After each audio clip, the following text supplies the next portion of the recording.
జ్యోతి గారు, నాకు ఈ పెయిన్స్ కంటే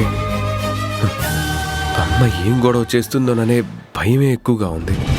అంటే పంతులు గారు చెప్పిన విషయం గురించి అంటున్నారా?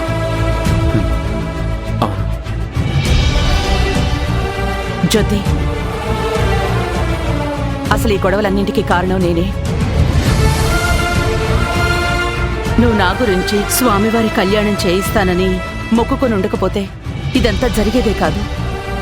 ఏదైనా మంచి జరుగుతుందని చేస్తాం, చెడు జరుగుతుందని ఊహించలేం కదా.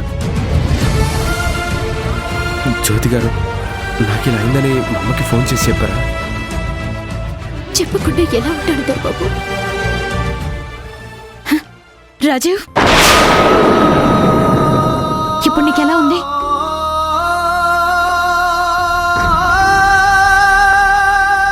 ఎంత పెద్ద ప్రాణాపాయం తప్పింది.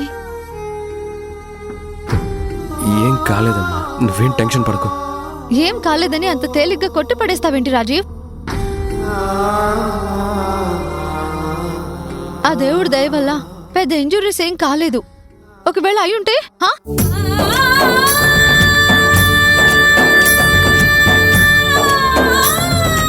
అయ్యుంటే కాదు,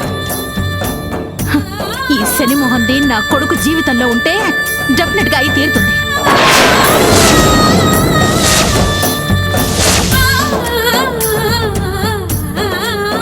ఉండొద్దు, వదిలిపెట్టి వెళ్ళిపోమ్మా అని చెప్పడానికి ఇది జస్ట్ శాంపుల్ మాత్రమే.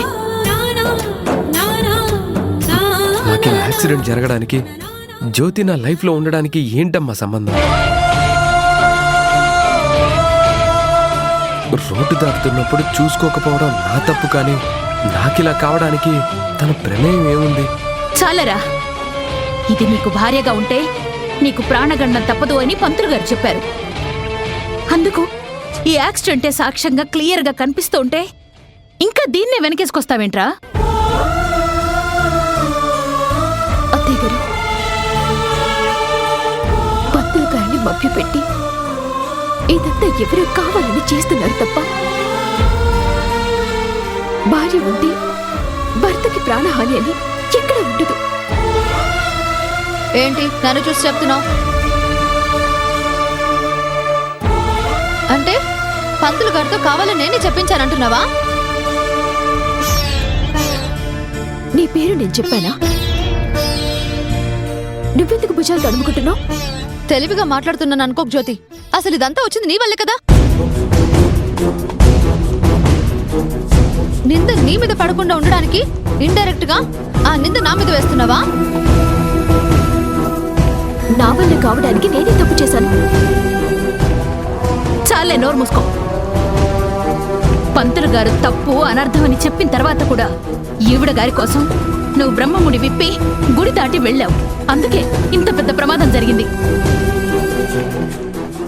నిన్ను కలిసిన ప్రతిసారి నా కొడుక్కి ఏదో ఒక దురదృష్టం చుట్టుకుంటూనే ఉంది. అమ్మా, ఎందుకమ్మా అనవసరంగా నోరు పారేసుకుంటావు? ఏదో మనసులో పెట్టుకుని ఎందుకు జ్యోతి గారిని దోషిలా చూస్తావు? ఇది దోషి కాదురా, నా దృష్టిలో నేరస్తురాలు. తల్లికి కొడుకుని దక్కకుండా చేస్తున్న నేరస్తురాలు.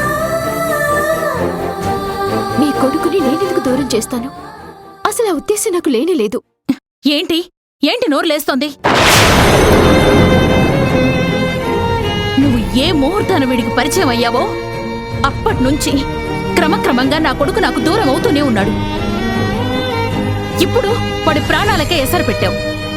అమ్మా ప్లీజ్ అమ్మా, అలా మాట్లాడుకో. రే, నువ్వు మాట్లాడకురా.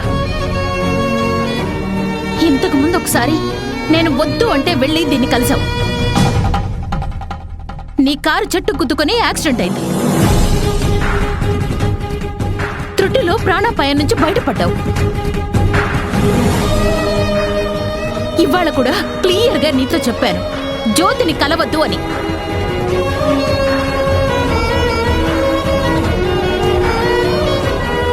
నా మాట పెడచెవిన పెట్టి నాకు తెలియకుండా వెళ్ళి కలిసావు. ఇదిగో కారు గుద్ది హాస్పిటల్ బెడ్ ఎక్కావు.